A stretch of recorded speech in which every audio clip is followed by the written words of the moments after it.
Hey everyone, it's Ben Hardy here, and in today's video, we'll be talking about the government's new EV tax credit system and whether or not this is actually going to make a difference in terms of EV sales. Before we get into the video though, as always, if you want to save time and money the next time you purchase a car, link to my car buying guide in the description down below. Let's get into it.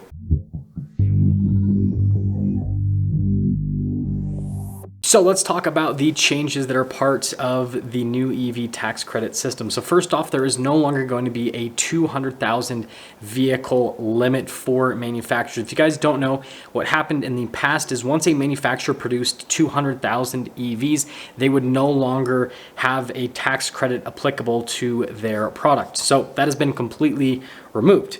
Now, on top of that, they are increasing the amount of vehicles that will fall under the $7,500 tax credit. In the past, it was basically fully electric vehicles qualified, and then stuff like plug-in hybrids, for example, didn't really qualify for nearly as much money.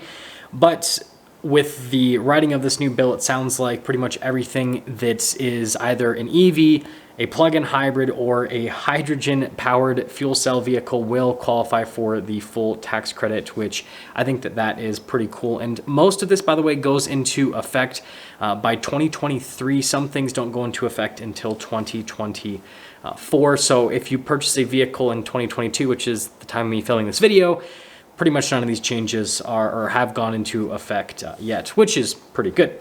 Now, the next thing is there are actually income restrictions now for the tax credit. So if you are a single filer and you make $150,000 a year or more, you don't qualify. If you have a joint filing with your taxes and you make over $300,000 a year, you don't qualify. And then if you're the head of a household, if you make over $225,000 a year, you don't qualify. So basically what they're trying to do is make it so that high income earners don't qualify for this EV tax credit, which is pretty interesting. And this is to go along with the goal of making it so that almost every single vehicle in the US by 2030 will, more specifically 50% of vehicles sold in the US by 2030 are fully electric. Now, the next thing is there are actually price limits on EVs as well, that will not just EVs but hybrids, that will actually qualify for this tax credit. So if it is described as a sedan, a hatchback, or a wagon, it can't be more expensive than $55,000. If it is a truck, an SUV, or a van, it can't be more expensive than $80,000.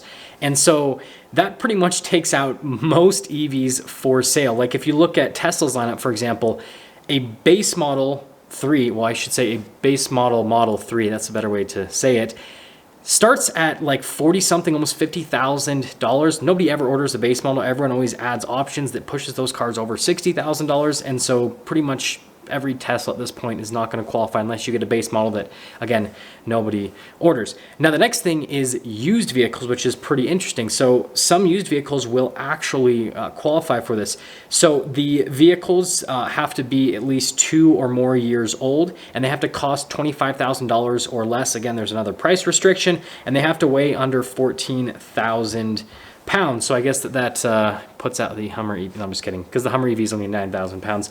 But this tax credit will cover up to 30% of the purchase price, and it's capped out at $4,000 in terms of the credit.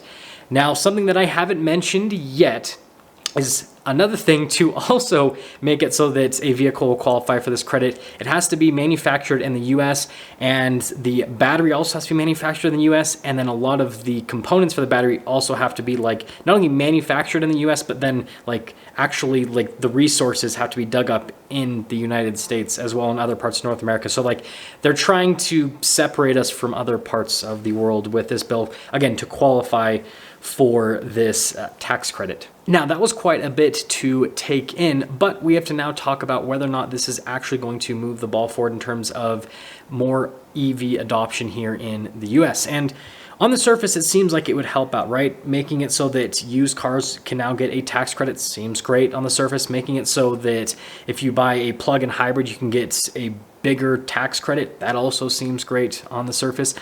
But two of the big limiting factors is the income and price side of things, and then also where these vehicles are produced and where the materials are sourced. And so let's start with the income side of things and the price side of things, and then we'll jump over to the production side of things. So first off, putting caps on income and on vehicle prices is going to limit the amount of EV purchasing by a massive amount, because most EVs are still pretty expensive. Now, a lot of people are going to say, well, this is going to make it so that automakers are going to push to produce more affordable EVs, and it's going to push people to purchase more affordable EVs.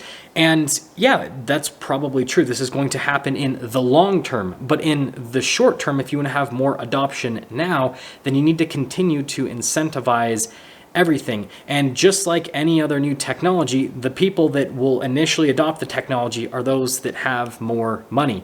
And so if the government really wants more EV adoption, they need to make sure that everyone can get a tax credit. It doesn't matter how much money you make, and it doesn't matter how expensive the vehicle is. And I think that in the short term, there's actually going to be a lot of people that are no longer purchasing EVs because they're not going to get the same benefit that they had before. Because right now, for example, if you are a wealthy business owner, you can go and purchase an EV that has a gross vehicle weight rating of over 6,000 pounds, and you can write off the entire vehicle. And on top of that, you get a government tax credit. And so it just makes logical sense. Even if the vehicle isn't the most practical, right, because you have to deal with charge times and all this other stuff, it still can make quite a bit of sense from a business perspective because of all the credits you can get. But now that they have this little gate where it's like, oh, you make too much money and your vehicle's too expensive, then people are gonna be like, well, I'm just going to go back to a regular internal combustion engine car because I'm getting the same amount of basically tax credit from it, because the business owner write-off with the gross vehicle weight rating of over 6,000 pounds will apply to every vehicle, because that's just how things work. So I think that this, like I said, in the short term is going to actually reduce the amount of EVs being purchased because of the price point that those EVs are at, and then also because of the income of people that are purchasing EVs in today's market. Now, the next side of things is the fact that these EVs have to be produced in the US, and also the materials have to be sourced from the US, and on top of that, the battery and all that stuff also has to be produced in the US. Now, again, on the surface, this sounds absolutely fantastic. It's like, okay, we are going to promote, US business, which I am all about. But at the same time, most EVs are not fully produced in the US. I don't think there's a single EV on the market that you could say that every single bit that is put into that EV is not only like mined in the US, but then also manufactured in the US. Even Tesla, that's a US company, that's like the most popular EV company right now, their batteries definitely aren't fully sourced in the US. And so there's not really any EV on the market that would technically qualify for the tax credit because of that restriction. So again, I think that restriction would be great if it was phased in at a later date, just like the pricing and just like the income restriction.